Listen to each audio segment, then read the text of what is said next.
Hallelujah! ದೇವರಿಗೆ ಸ್ತೋತ್ರ. ನಮ್ಮ ಕರ್ತನಾದ ಯೇಸು ಕ್ರಿಸ್ತನ ನಾಮದಲ್ಲಿ ನಿಮ್ಮೆಲ್ಲರಿಗೂ ಶುಭಗಳು. Good morning. ಎಚ್ಚರಗೊಂಡಿದ್ದೀರಾ? ಚೆನ್ನಾಗಿದ್ದೀರಾ? ಆರೋಗ್ಯವಾಗಿದ್ದೀರಾ? ನಿಮ್ಮ ಮನಸ್ಸು ಸರಿಯಾಗಿದೆಯಾ? ಪರಿಸ್ಥಿತಿಗಳು ಸರಿಯಾಗಿವೆಯಾ? ನನಗೆ ಹೇಗೆ ಗೊತ್ತಾಗುತ್ತೆ? ನೀವೊಂದು ವಾಟ್ಸಪ್ ಕಳಿಸದಿದ್ದರೆ ನಿಮ್ಮ ಯೋಗಕ್ಷೇಮ ತಿಳಿದುಕೊಂಡು ನಿಮಗೋಸ್ಕರ ಪ್ರಾರ್ಥಿಸಬೇಕೆಂದು ಜವಾಬ್ದಾರಿಕೆಯೊಂದಿಗೆ ಪ್ರತಿದಿನ ಎಷ್ಟೇ ಕೆಲಸ ಇದ್ರೂ ಕೂಡ, ಎಷ್ಟೇ ಪ್ರಯಾಣ ಇದ್ರೂ ಕೂಡ, ಎಷ್ಟೇ ಸೇವೆ ಇದ್ರೂ ಕೂಡ ಅನುದಿನದ ಧ್ಯಾನದಲ್ಲಿ ಪಾಲ್ಗೊಳ್ಳುವ ನಿಮಗೋಸ್ಕರ ದೇವರ ಸನ್ನಿಧಿಯಲ್ಲಿ ಕಾದುಕೊಂಡು ಆತನು ಕೊಟ್ಟ ಸಂದೇಶ ಪ್ರತಿದಿನ ನಿಮ್ಮ ಮುಂದೆ ನಾವು ತರುತ್ತಿದ್ದೇವೆ. ಬನ್ನಿ ಹಾಗಾದ್ರೆ ಈ ದಿನವೂ ಕೂಡ ದೇವರ ವಾಕ್ಯ ಧ್ಯಾನಿಸೋಣ. ಪರಿಶುದ್ಧ ದೇವರೇ, ನಿಮಗೆ ವಂದನೆಗಳು. ಮತ್ತೊಂದು ಸಾರಿ ಈ ಸಮಯದಲ್ಲಿ ನಮ್ಮೊಂದಿಗೆ ಮಾತಾಡಿರೆಂದು ಕ್ರಿಸ್ತನ ನಾಮದಲ್ಲಿ ಬೇಡುತ್ತೇನೆ ತಂದೆಯೇ, ಆಮೇನ್. ದೇವರಿಗೆ ಸ್ತೋತ್ರ. ನಮ್ಮ ಮಾತುಗಳು ಸರಿಯಾಗಿರೋದಾದರೆ ನಮ್ಮ ಬದುಕು ಸರಿಯಾಗಿರುತ್ತೆ. ನಮ್ಮ ಮಾತುಗಳಲ್ಲಿ ದೇವರ ಪ್ರೀತಿ ಇರೋದಾದರೆ ಅನೇಕರ ಹೃದಯ ಗಾಯಗಳನ್ನು ನಾವು ಕಟ್ಟುವಂಥವರಾಗಿರುತ್ತೇವೆ. ನಮ್ಮ ಮಾತಿನ ಮೇರೆಗೆ ನಾವು ಎಂಥವರಾಗಿದ್ದೇವೆ ಎಂಬುದು ತಿಳಿಯಪಡಿಸಲಾಗುತ್ತೆ. ಮಾತನಾಡುವ ಶಕ್ತಿ ದೇವರು ಮನುಷ್ಯನಿಗೆ ಕೊಟ್ಟಿದ್ದಾರೆ.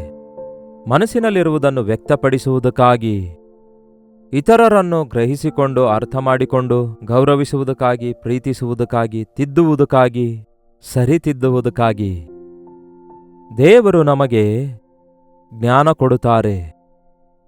ಪರಿಶುದ್ಧ ಸತ್ಯವೇದ ಓದುವುದಾದರೆ ಇದು ದೇವರ ಮಾತುಗಳಿಂದ ತುಂಬಿರುವ ಜ್ಞಾನವಾಗಿದೆ.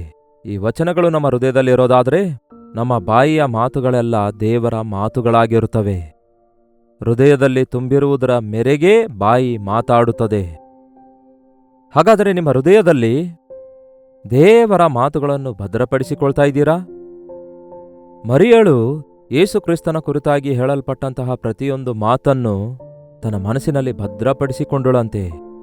8ನೆಯ ದಿನದಲ್ಲಿ ಯೇಸು ಕ್ರಿಸ್ತನನ್ನು ದೇವಾಲಯಕ್ಕೆ ತೆಗೆದುಕೊಂಡು ಹೋದಾಗ ಸಿಮಿಯೋನನು ಆ ಮಗುವನ್ನು ಕೈಯಲ್ಲೆತ್ತುಕೊಂಡು, ಕರ್ತನೇ, ನಿನ್ನ ರಕ್ಷಣೆ ಕಣ್ಣಾರೆ ಕಂಡೆನು ಅನ್ನುತ್ತಾನೆ. ಆ ಮಾತು ಕೇಳಿ ಮರಿಯಳು ಆಶ್ಚರ್ಯಗೊಳ್ಳುತ್ತಾಳೆ. ಮಗುವನ್ನು ನೋಡಿ, ಶಿಶುವನ್ನು ನೋಡಿ ರಕ್ಷಣೆ ನೋಡಿದ್ದೇನೆಂದು ಯಾಕೆ ಹೇಳ್ತಿದ್ದಾನೆ? ಆ ದಿನ ಕುರುಬರು, ಜ್ಞಾನಿಗಳು ಯೇಸು ಕ್ರಿಸ್ತನ ಕುರಿತಾಗಿ ಹೇಳಿರುವ ಮಾತುಗಳನ್ನೆಲ್ಲ ಮನಸ್ಸಲ್ಲಿ ಇಟ್ಕೊಂಡು, ನನ್ನ ಕೈಗಳಿಗೆ ದೇವರು ಅನುಗ್ರಹಿಸಿರುವ ಈ ಪುತ್ರ ಸಂತಾನ ದೈವ ಕುಮಾರನು ಎಂದು ಆ ಯೇಸುವನ್ನು ಎಷ್ಟರ ಮಟ್ಟಿಗೆ ಪ್ರೀತಿಸಿ ಸಾಕಿ ಸಲಹುತ್ತಾಳೆ ಎನ್ನುವುದನ್ನು ನಾವು ಗುರುತಿಸಬಹುದು.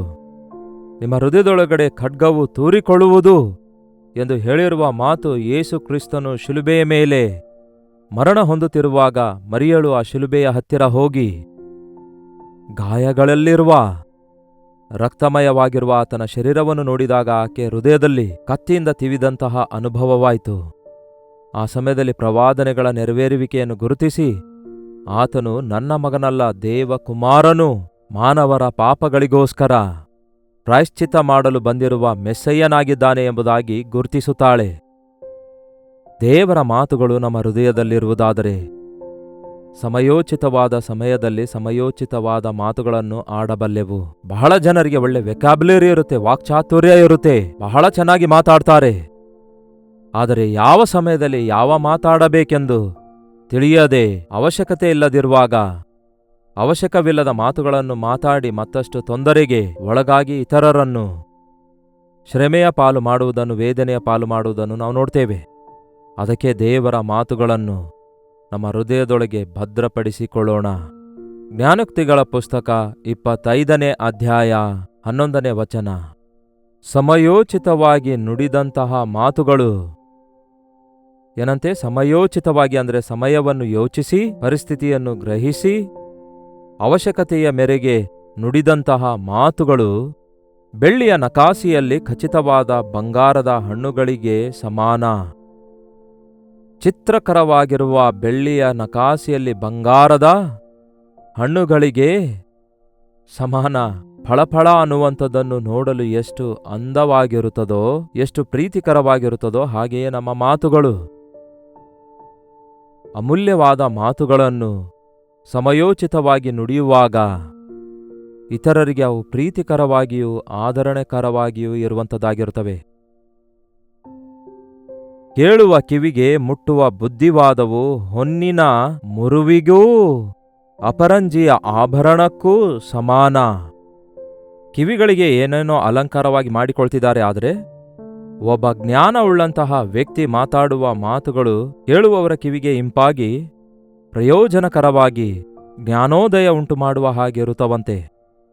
ಸುಗ್ಗಿಯ ಕಾಲದಲ್ಲಿ ಹಿಮದ ಶೈತ್ಯವು ಹೇಗೋ ಕಳುಹಿಸಿದ ಒಡೆಯರಿಗೆ ಆಪ್ತ ದೂತರು ಹಾಗೆಯೇ ಹಿತ.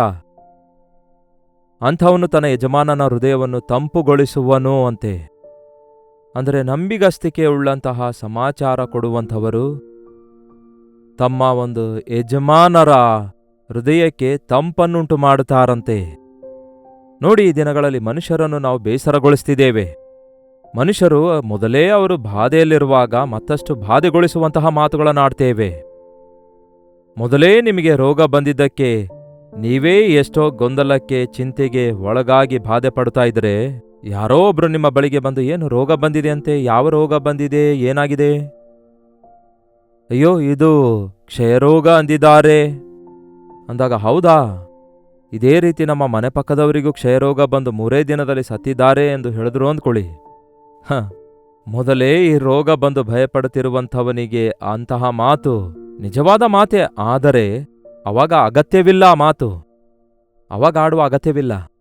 ನೋಡಿ, ಈ ದಿನ ಬಹಳಷ್ಟು ಜನ ಪಾಪದಲ್ಲಿ ಬಿದ್ದು ಕೊರಗುತ್ತಾ ಇರುವಂತಹ ಜನರನ್ನು ನೋಡುವಾಗ ತನ್ನ ದೋಷಗಳನ್ನು ತಾನು ಗುರುತಿಸಿಕೊಂಡು ತನ್ನ ದೋಷಗಳನ್ನು ಕ್ಷಮಿಸಿಕೊಳ್ಳಲಾರದಂತಹ ಪರಿಸ್ಥಿತಿಯಲ್ಲಿರುವವರಿಗೆ ಈ ದಿನ ನಿಮಗೆ ಯೇಸುವಿನ ವಾಕ್ಯ ಹೇಳ್ತೇನೆ ಕೇಳಿ, ಪಾಪವು ಕೊಡುವ ಸಂಬಳ ಮರಣ, ನಿಮ್ಮ ಪಾಪಕ್ಕೆ ಕ್ಷಮಾಪಣೆ ಇಲ್ಲ, ಹೋಗಿರಿ, ನೀವು ಸಾಯ್ತೀರಿ ಎಂದು ಹೇಳುವುದಾದರೆ ಅಂತಹ ವ್ಯಕ್ತಿ ಏನಾಗ್ತಾನೆ ಹೇಳಿ?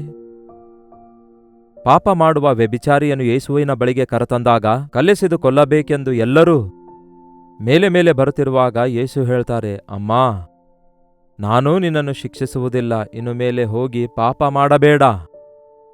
ಬಾಧೆಯಲ್ಲಿರುವವರಿಗೆ ಬೇಕಾದದ್ದು ಆದರಣೆ, ಪ್ರಸಂಗಗಳಲ್ಲ. ಬಾಧೆಯಲ್ಲಿರುವವರಿಗೆ ಬೇಕಾದದ್ದು ಎಚ್ಚರಿಕೆಗಳಲ್ಲ, ಸಂತೈಸುವಿಕೆ.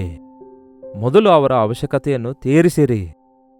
ವಿಲಿಯಂ ಬೂತ್ ಎಂಬ ದೈವಸೇವಕರು ಸುವಾರ್ತೆ ಸಾರುವುದಕ್ಕೋಸ್ಕರ ಸ್ಲಮ್ ಸ್ಥಳಗಳಿಗೆ ಹೋಗಿ ಅವರಿಗೆ ಹೇಗಾದರೂ ಮಾಡಿ ಯೇಸುವಿನ ಪ್ರೀತಿ ಹೇಳೋಣ ಅಂದುಕೊಂಡ್ರೆ, ಅವರಿಗೆ ಸುವಾರ್ತೆ ಪ್ರಕಟಿಸುವ ಪ್ರಯತ್ನ ಮಾಡಿದ್ರೆ ಅವರಾದರೂ ಅಲ್ಲಿ ತಿನ್ನಲು ತಿಂಡಿ ಇಲ್ಲದೆ ಹೊಲಸಿನಲ್ಲಿಯೇ ಇರುತ್ತಾ ಅವರು ಒಣಗಿದ ಶರೀರಗಳೊಂದಿಗೆ ಹೊಲಸಾದ ಬಟ್ಟೆಗಳೊಂದಿಗೆ ಇದ್ದಿರುವುದನ್ನು ನೋಡಿದಾಗ ಅವರ ಮನಸ್ಸಲ್ಲಿ ಹೊಳೆದದ್ದೇನೆಂದರೆ, ಇವರಿಗೆ ನಾನು ಎಷ್ಟೇ ಒಳ್ಳೆ ಸುವಾರ್ತೆ ಸಾರಿದ್ರು, ಇವರಿಗೆ ಎಷ್ಟೇ ಬಾಧೆಯಿಂದ ಭಾರದಿಂದ ಹೇಳಿದ್ರು, ಇದು ಅವರಿಗೆ ಅರ್ಥ ಆಗಬೇಕಾದರೆ ಮೊದಲು ಇವರಿಗೆ ಸೂಪ್ ಮತ್ತು ಸೋಪ್ ಸಾಲ್ವೇಷನ್ ಬೇಕಾಗುತ್ತೆ ಅಂದ್ರಂತೆ.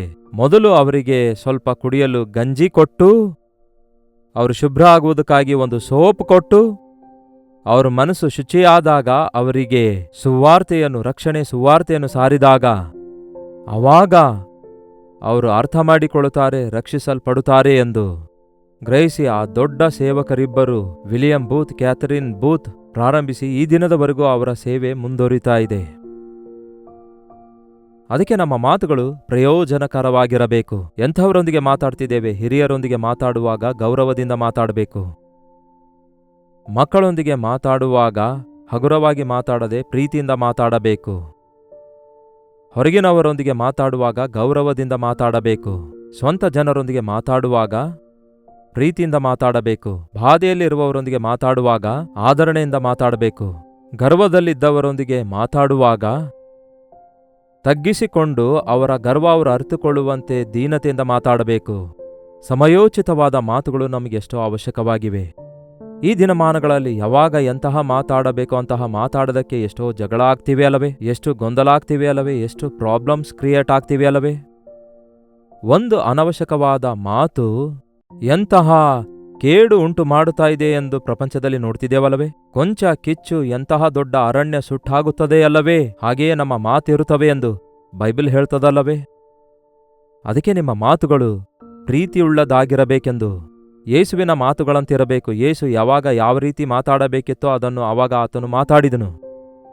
ಒಂದು ಆಲಯಕ್ಕೆ ಒಮ್ಮೆ ಒಬ್ಬ ಪ್ರಸಂಗಿಕನನ್ನು ಕರೆದಾಗ ಆ ಪ್ರಸಂಗಿಕನು ಅವರ ಬಳಿಗೆ ಬಂದು, ದುಷ್ಟರೇ, ಹೃದಯಗಳನ್ನು ಕಠಿಣಪಡಿಸಿಕೊಳ್ಳುವಂಥವರೇ ಎಂದು ಹೀಗೆ ಸ್ವಲ್ಪ ಖಂಡಿಸುತ್ತಾ ಪ್ರಸಂಗ ಮಾಡುತ್ತಿರುವಾಗ ದೋಷಿಗಳೇ, ಪಾಪಿಗಳೇ ಎಂದು ಹೇಳುತ್ತಾ ಇರುವಾಗ, ಅಯ್ಯ, ನೀವು ಚರ್ಚಲ್ಲಿ ಪ್ರಸಂಗ ಮಾಡ್ತಾ ಇದ್ದೀರಿ, ಈ ಪ್ರಸಂಗವನ್ನು ನೀವು ಹೋಗಿ ಸೆರೆಮನೆಯಲ್ಲಿರುವ ಕೊಲೆಗಾರರಿಗೆ ಇಲ್ಲವೇ ಕಳ್ಳರಿಗೆ ಹೇಳಬೇಕಾದ ಮಾತುಗಳಾಗಿವೆ, ನಮಗೆ ಹೇಳಬೇಡಿರಿ ಎಂದು ಒಬ್ಬ ವ್ಯಕ್ತಿ ಎದ್ದು ಹೇಳ್ತಾನಂತೆ. ಆಗ ದೈವ ಸೇವಕರು ಹೇಳ್ತಾರಂತೆ, ಅಯ್ಯ, ಅಲ್ಲಿಗೆ ಹೋದ್ರೆ ಇಗೋ ಲೋಕದ ಪಾಪವನ್ನು ಹೊತ್ತುಕೊಂಡು ಹೋಗುವ ದೇವರ ಯಜ್ಞದ ಕುರಿಮರಿ, ನಿಮ್ಮ ಪ್ರತಿ ಪಾಪವನ್ನು ಶುದ್ಧೀಕರಿಸುವಂತಹ ಕರ್ತನಿದ್ದಾನೆಂದು ಹೇಳುತ್ತೇನೆ. ನೀವು ಹೊರಗಡೆ ಇದ್ದು ಯೇಸುವಿನ ಇಷ್ಟೊಂದು ಸುವಾರ್ತೆ ಪ್ರೀತಿಯನ್ನು ಕೇಳಿ ಆತನು ನಿಮ್ಮನ್ನು ಕ್ಷಮಿಸಲು ಸಿದ್ಧನಾಗಿದ್ದಾನೆ ಎಂದು ಕೇಳಿದ್ರೂ ಸಹ, ಆತನು ನಿಮ್ಮ ಪಾಪಗಳಿಗಾಗಿ ಮರಣ ಹೊಂದಿದ್ದಾನೆಂದು ತಿಳ್ಕೊಂಡ್ರೂ ಸಹ ಇನ್ನೂ ನೀವು ಪಾಪದಲ್ಲಿಯೇ ಬದುಕುತ್ತಾ ಆಚಾರ ಭಕ್ತಿಯಲ್ಲಿರೋದಾದರೆ ನಿಮಗೆ ಇನ್ನೇನಬೇಕು? ನೀವು ದುಷ್ಟರು ಅಲ್ಲವೋ? ನೀವು ಅಪವಿತ್ರರಲ್ಲವೋ? ದೇವರ ಕೋಪ ನಿಮ್ಮ ಮೇಲೆ ಬರುವುದಿಲ್ಲವೋ ಎಂದು ಕೇಳಿದನಂತೆ. ಹೌದು ಪ್ರಿಯರೇ, ಎಲ್ಲಿ ಯಾವ ಮಾತು ಹೇಳಬೇಕೋ ಅಲ್ಲಿ ಆ ಮಾತನ್ನು ಹೇಳುವುದಕ್ಕಾಗಿ ಪವಿತ್ರಾತ್ಮ ದೇವರು ಆಯಾ ಸಮಯದಲ್ಲಿ ನಮಗೆ ಏನು ಮಾತಾಡಬೇಕೆಂದು ತಿಳಿಯಪಡಿಸುತ್ತಾರೆ ಎಂದು ಕೂಡ ಪರಿಶುದ್ಧ ಸತ್ಯವೇದದಲ್ಲಿ ಹೇಳಲಾಗಿದೆ. ಹಾಗಂತ ನಾನು ಬೈಬಲ್ ಓದುವುದಿಲ್ಲ, ಹಾಗಂತ ಸಾರುವ ವಾಕ್ಯವನ್ನು ನಾನು ಕೇಳುವುದಿಲ್ಲ ಎಂದು ಹೇಳಬೇಡಿರಿ. ವಾಕ್ಯದಿಂದ ನಿಮ್ಮ ಹೃದಯವನ್ನು ತುಂಬಿಸಿಕೊಳ್ಳುವಾಗ ಆ ಧನನಿಧಿಯೊಳಗಿಂದ, ಆ ವಾಕ್ಯದೊಳಗಿಂದ ಒಂದು ಮಾತನ್ನು ಕರ್ತನು ನಮಗೆ ಪವಿತ್ರಾತ್ಮನ ಮುಖಾಂತರ ಕೇಳುವಂತೆ ಮಾಡುತ್ತಾರೆ. ಪವಿತ್ರಾತ್ಮನು ಬಂದಾಗ ಆತನು ನನ್ನೊಳಗಿಂದ ತೆಗೆದುಕೊಂಡು ನಿಮಗೆ ತಿಳಿಯಪಡಿಸುತ್ತಾನೆ ಎಂದು ಯೇಸು ಹೇಳಿದಾರಲ್ಲವೇ? ಅದಕ್ಕಾಗಿಯೇ ದೇವರ ವಾಕ್ಯದ ಧ್ಯಾನ ನಮಗೆ ಎಷ್ಟೋ ಅವಶ್ಯಕವಾಗಿದೆ. ಯಾಕೆಂದರೆ ಈ ಲೋಕದಲ್ಲಿ ಎಷ್ಟೋ ಜನ ಕುಗ್ಗಿ ಹೋಗಿದ್ದಾರೆ, ಕೊರಗುತ್ತಾ ಇದ್ದಾರೆ. ಆಧರಿಸಲು ಅವರಿಗೆ ಯಾರೂ ದಿಕ್ಕಿಲ್ಲ, ದಾರಿ ತೋರಿಸಲು ಅವರಿಗೆ ಯಾರೂ ಇಲ್ಲ. ದಾರಿ ತಪ್ಪಿದವನಿಗೆ ದಾರಿ ತಪ್ಪಿದ್ದೇನೆ ಎಂದು ಗೊತ್ತು, ನೀನು ದಾರಿ ತಪ್ಪಿದಿ, ನೋಡು ನೀನು ದಾರಿ ತಪ್ಪಿದಿ ಎಂದು ಹಾಗೆ 10 ಸಾರಿ ಹೇಳುವುದರಿಂದ ಏನೂ ಪ್ರಯೋಜನವಿಲ್ಲ. ದಾರಿಯನ್ನು ಬದಲಾಯಿಸಲು ಕಲಿಸಬೇಕು, ದಾರಿ ತೋರಿಸುವುದನ್ನು ಕಲಿಯಬೇಕು. ದಾರಿ ತಪ್ಪಿದಂಥವನಿಗೆ ದಾರಿ ತೋರಿಸೋದೇ ತಾನೇ ಅವಶ್ಯಕವಾಗಿರೋದು. ಅಂತಹ ಪರಿಸ್ಥಿತಿಯಲ್ಲಿ ದೇವರ ಮಕ್ಕಳಾಗಿ ನಾವಿರಬೇಕು ಪ್ರಿಯರೇ. ಅದೇ ರೀತಿಯಾಗಿ 20ನೇ ವಚನದಲ್ಲೂ ಕೂಡ ಒಂದು ಮಾತಿದೆ ನೋಡಿರಿ. ಚಳಿದಿನದಲ್ಲಿ ಬಟ್ಟೆ ತೆಗೆದ ಹಾಗೂ ದುಃಖದಿಂದಿದ್ದವನಿಗೆ ಸಂಗೀತ ಹಾಡುವುದು, ಚಳಿದಿನದಲ್ಲಿ ಬಟ್ಟೆ ತೆಗೆದ ಹಾಗೂ ಸೋಡಾ ಉಪ್ಪಿಗೆ ಹುಳಿ ಹೊಯ್ದ ಹಾಗೂ ಇರುವುದು. ನೋಡಿ, ಅವನೇನೋ ನಷ್ಟ ಉಂಟಾಗಿ ಕಷ್ಟ ಉಂಟಾಗಿ ದುಃಖದಲ್ಲಿ ಕುಗ್ಗಿ ಹೋಗಿರುವಂಥವನ ಬಳಿಗೆ ಹೋಗಿ ಏನೋ ಅವನು ಬಾಧೆಯಿಂದ ಅಳ್ತಾ ಕೂತ್ಕೊಂಡ್ರೆ ನೀವು ಅಲ್ಲಿಗೆ ಹೋಗಿ ಹಲ್ಲೇಲೂಯಾ ದೇವರಿಗೆ ಸ್ತುತಿ ಮಹಿಮೆ ಹಾಡು ಹಾಡುವುದರಿಂದ, ಇಲ್ಲವೇ ಏನೋ ದೊಡ್ಡ ದೊಡ್ಡ ಆರ್ಭಾಟಗಳಿಂದ ಕುಣಿದಾಡುತ್ತಾ ದೊಡ್ಡ ದೊಡ್ಡ ಹಾಡು ಹಾಡುವುದರಿಂದ ಅಂಥವನಿಗೇನುಂಟಾಗುತ್ತೆ? ಗೇಲಿ ಮಾಡಿದಂತಾಗುತ್ತೆ. ಆ ಒಂದು ಬಾಧೆಯನ್ನು ಅರ್ಥ ಮಾಡಿಕೊಳ್ಳಲಿಕ್ಕಾಗೋದಿಲ್ಲ ಎದುರಿರುವಂಥವರು. ಅದಕ್ಕೆ ಈ ದಿನ ಅನೇಕ ಜನರು ಮೊದಲೇ ಬಾಧೆಯಲ್ಲಿದ್ರೆ, ಮೊದಲೇ ಚಳಿಯಲ್ಲಿದ್ರೆ, ಆ ಚಳಿಯಲ್ಲಿರುವವನ ಬಟ್ಟೆ ಕಿತ್ಕೊಂಡ್ರೆ ಹೇಗೆ ಪ್ರಿಯರೇ? ಚಳಿಯಾಗುವವರಿಗೆ ಇನ್ನೊಂದು ಬೆಡ್ಶೀಟ್ ತಂದು ಹೊದಿಸ್ತಾರೆ. ಆ ರೀತಿ ಮುಚ್ಚುವ ಕೆಲಸ ನಾವು ಮಾಡಬೇಕು. ಒಂದು ವೇಳೆ ಹಾಗೆ ಮಾಡುವುದಾದ್ರೆ ಸೋಡಾ ಉಪ್ಪಿಗೆ ಹುಳಿ ಹೊಯ್ದ ಹಾಗಿರುವುದಂತೆ. ಈ ಸೋಡಾ ಅಂದ್ರೆ ಕೆಲವೊಂದು ಕೆಮಿಕಲ್ಸ್ ಕಲಬೆರಕೆ ಮಾಡುವಾಗ ಅವು ಭಗ್ಗಂತ ಬೆಂಕಿ ಅಂಟ್ಕೊಳ್ತವೆ. ಇಂತಹ ಮಾತಿಗೆ ಒಂದು ವಿಧವಾದ ಗಾದೆ ಇದೆಯಲ್ಲವೇ? ಉರಿಯುವ ಬೆಂಕಿಯೊಳಗಡೆ ತುಪ್ಪ ಎರಚಬಾರದಂತೆ. ಮೊದಲೇ ಉರಿಯುತ್ತಾ ಇರುವಾಗ ಅದರೊಳಗಡೆ ತುಪ್ಪ ಹೊಯ್ದರೆ ಆಗ ಉರಿಯುವ ಬೆಂಕಿ ಮತ್ತಷ್ಟು ಉರಿಯುತ್ತೆ ಅಲ್ಲವೇ? ಇಲ್ಲವೇ ಹುಣ್ಣಿನ ಮೇಲೆ ಖಾರ ಎರಚಿದಂತೆ ಎಂಬ ಮಾತಿದೆ. ಮೊದಲೇ ಹುಣ್ಣಾಗಿದೆ ಅಂತ ಅಳ್ತಾ ಇದ್ರೆ ಅದರ ಮೇಲೆ ಖಾರ ಎರಚಿದ್ರೆ ಮತ್ತಷ್ಟು ಉರಿಯುತ್ತೆ ಅಲ್ಲವೇ? ಈ ದಿನ ಇಂತಹ ಮಾತುಗಳಿಗಾಗಿಯೇ ಮನುಷ್ಯರು ಮತ್ತಷ್ಟು ಕುಗ್ಗಿ ಹೋಗ್ತಿದ್ದಾರೆ. ಆಧರಿಸಲು ಒಬ್ಬರು ಇಲ್ಲ, ಒಬ್ಬರನ್ನೊಬ್ಬರು ವಿಮರ್ಶಿಸಿಕೊಳ್ಳೋದು, ಒಬ್ಬರನ್ನೊಬ್ಬರು ಬಾಧೆಪಡಿಸಿಕೊಳ್ಳೋದನ್ನು ಬಿಟ್ರೆ ಸಂತೈಸುವುದರ ಬದಲಿಗೆ ಮತ್ತಷ್ಟು ಹೆಚ್ಚು ಒಂಥರ ಬಾಧೆಯನ್ನುಂಟು ಮಾಡುತ್ತಾರೆ. ಸಂತೈಸಲು ಬಂದಿದ್ದೇವೆ ಅಂತ ಹೇಳಿ ಬಾಧೆಪಡಿಸಿ ಹೋಗುತ್ತಾರೆ. ಸತ್ತಂಥವರ ಮನೆಗೆ ಹೋದಾಗ ಅಯ್ಯೋ ನಾವು ಎಷ್ಟೋ ಅವರಿಗೆ ಸಿಂಪತಿ ತೋರಿಸುತ್ತಿದ್ದೇವೆ ಅಂದ್ಕೊಳ್ತೇವೆ. ಆದರೆ ಅಲ್ಲಿ ನಾವು ಮಾತಾಡುವ ಮಾತುಗಳು ಅವರಿಗೆ ಮತ್ತಷ್ಟು ಬಾಧೆಯುಂಟು ಮಾಡುವಂತಹ ಮಾತಾಗಿರುವುದು ಎಷ್ಟೋ ವಿಷಾದಕರವಾಗಿರುತ್ತೆ. ಅದಕ್ಕಾಗಿಯೇ ನಿಮ್ಮ ಮನಸ್ಸು ದೇವರ ವಾಕ್ಯದಿಂದ ತುಂಬಲ್ಪಟ್ಟಿರೋದಾದ್ರೆ ನೀವು ಸ್ವಲ್ಪವೂ ಪ್ರಯಾಸ ಪಡುವ ಅಗತ್ಯವಿಲ್ಲದೆ, ತೊಂದರೆ ಪಡುವ ಅಗತ್ಯವಿಲ್ಲದೆ, ಯಾವ ಸಮಯಕ್ಕೆ ಎಂತಹ ಮಾತಾಡಬೇಕೋ, ಯಾರಿಗೆ ಯಾವ ರೀತಿ ಆಧರಿಸಬೇಕೋ, ಯಾರಿಗೆ ಯಾವ ರೀತಿ ಬಲಪಡಿಸಬೇಕೋ, ಯಾರಿಗೆ ಯಾವ ರೀತಿ ಪ್ರೀತಿಸಬೇಕೋ, ಯಾರೊಂದಿಗೆ ಯಾವ ರೀತಿ ಸಂಭಾಷಿಸಬೇಕೋ, ಇಲ್ಲವೇ ಸಂತೈಸಬೇಕೋ ಎನ್ನುವಂಥದ್ದು ಪರಿಶುದ್ಧಾತ್ಮ ದೇವರು ನಮಗೆ ಕಲಿಸಿಕೊಡುತ್ತಾರೆ. 25ನೇ ವಚನ ನೋಡಿ. ಬಳಲಿ ಬಾಯಾರಿದವನಿಗೆ ತಣ್ಣೀರು ಹೇಗೋ, ದೇಶಾಂತರದಿಂದ ಬಂದ ಒಳ್ಳೆಯ ಸಮಾಚಾರವು ಹಾಗೆಯೇ ಇರುತ್ತೆ. ಬಹಳ ದಾಹವಾದವನಿಗೆ ಒಂದು ತಣ್ಣೀರು ಗ್ಲಾಸ್ ನೀರು ಕೊಟ್ರೆ ಕುಡಿದು ಸಾಕಪ್ಪ ಅನ್ನುವಂತೆ, ಅದಕ್ಕೆ ಕೇಳುವವರಿಗೆ ಒಳ್ಳೆ ಸಮಾಚಾರ, ಶುಭ ಸಮಾಚಾರ, ಒಳ್ಳೆ ನ್ಯೂಸ್ ಕೇಳುವಂತೆ ಮಾಡಿದ್ರೆ ಅಂಥವರಿಗೆ ಎಷ್ಟೋ ಆದರಣೆ ಉಂಟಾಗುತ್ತೆ. ಟ್ರೈನ್ ಆಕ್ಸಿಡೆಂಟ್ ಆಯ್ತಂತೆ, ಅದೇ ಟ್ರೈನಿನಲ್ಲಿ ನಮ್ಮ ಮಕ್ಕಳು ಇದ್ದಾರೆ. ಅಯ್ಯೋ, ಅವ್ರಿಗೇನಾಗಿದೆಯೋ, ಅವರು ಹೇಗಿದ್ದಾರೋ, ಅವರಿಗೆ ಯಾರೂ ಅಲ್ಲಿ ಗುರ್ತಿಸ್ತಾ ಇಲ್ಲ ಎಂದು ಮನಗುಂದಿದವರಾಗಿರುವವರಿಗೆ ಅದೇ ಟ್ರೈನಿನಲ್ಲಿ ಪ್ರಯಾಣ ಮಾಡಿ ಸುರಕ್ಷಿತವಾಗಿ ನಿಮ್ಮ ಊರಿಗೆ ಬಂದ ಮತ್ತೊಬ್ಬನು ನಿಮ್ಮ ಮಕ್ಕಳು ಕ್ಷೇಮವಾಗಿದ್ದಾರೆ ಅಮ್ಮ ಎಂದು ಹೇಳಿದಾಗ ಆ ಮಾತು ಎಷ್ಟು ಆದರಣೆ ಉಂಟು ಮಾಡುತ್ತೆ ಪ್ರಿಯರೇ. ಅದಕ್ಕೆ ಈ ದಿನ ನಾವು ಕೂಡ ಒಳ್ಳೆ ಸಮಾಚಾರವನ್ನು ಪ್ರಚುರಪಡಿಸೋಣ. ಈ ಸೋಷಿಯಲ್ ಮೀಡಿಯಾದಲ್ಲಿ ಒಳ್ಳೆ ಸಮಾಚಾರ ಅಲ್ಲದೆ ಫೇಕ್ ನ್ಯೂಸ್ಗಳನ್ನು, ಮನುಷ್ಯರನ್ನು ವಿಮರ್ಶಿಸುತ್ತಾ, ಎಂಥದ್ದೇ ಪ್ರಯೋಜನವಿಲ್ಲದ ಮಾತುಗಳನ್ನು ಮಾತಾಡುತ್ತಾ ಅನೇಕರನ್ನು ಮತ್ತಷ್ಟು ಕುಗ್ಗಿಸಿ ಬಿಡುತ್ತಾ ಇರುವಂಥದ್ದು ಎಷ್ಟೋ ವಿಷಾದಕರವಾಗಿದೆ. ದೇವರ ಮಕ್ಕಳಾಗಿರುವ ನಾವು ದೇವರ ವಾಕ್ಯದಿಂದ ನಮ್ಮ ಹೃದಯ ತುಂಬಿಸಿಕೊಳ್ಳೋಣ. ನಮ್ಮ ಬಾಯಿ ತುಂಬ ಆತನ ಮಾತಿನಿಂದ ನಾವು ಮಾತಾಡುವ ಪ್ರತಿಯೊಬ್ಬರ ಅವಶ್ಯಕತೆಯನ್ನು ತೀರಿಸುವಂತೆ ದೇವರ ಸನ್ನಿಧಿಯಲ್ಲಿ ಆತನ ಆತ್ಮದಿಂದ ತುಂಬಲ್ಪಟ್ಟವರಾಗಿ ಜೀವಿಸೋಣ. ಪ್ರಾರ್ಥನೆ. ಪರಿಶುದ್ಧ ದೇವರೇ, ಪ್ರೀತಿಯುಳ್ಳ ತಂದೆಯೇ, ಯಾರ್ಯಾರು ಎಲ್ಲಿಂದ ಈ ಮಾತುಗಳನ್ನು ಕೇಳ್ತಿದ್ದಾರೆಂದು ದೇವರೇ ನೀವೇ ಬಲ್ಲಿರಿ. ನಮಗೆ ಮಾತುಗಳನ್ನು ಕಲಿಸಿರಿ. ಯಾವ ಮಾತು ಯಾವಾಗ ನುಡಿಯಬೇಕೆಂದು, ಯಾರನ್ನು ಹೇಗೆ ಎಚ್ಚರಿಸಬೇಕೆಂದು, ಆದರಿಸಬೇಕೆಂದು, ಪ್ರೀತಿಸಬೇಕೆಂದು, ಯಾರೊಂದಿಗೆ ಯಾವ ರೀತಿ ಮಾತಾಡಬೇಕೆಂದು, ಸಮಯೋಚಿತವಾದ ಮಾತು ಹೇಗೆ ಆಡಬೇಕೆಂದು, ಜ್ಞಾನದಿಂದ ಹೇಗೆ ನುಡಿಯಬೇಕೆಂದು ನಮಗೆ ಸಹಾಯ ಮಾಡಿ ಕಲಿಸಿಕೊಡಿರಿ. ಪ್ರತಿ ಸ್ತ್ರೀ ಜ್ಞಾನವುಳ್ಳವಳಾಗಿರುವಂತೆ ಸಹಾಯ ಮಾಡಿರಿ.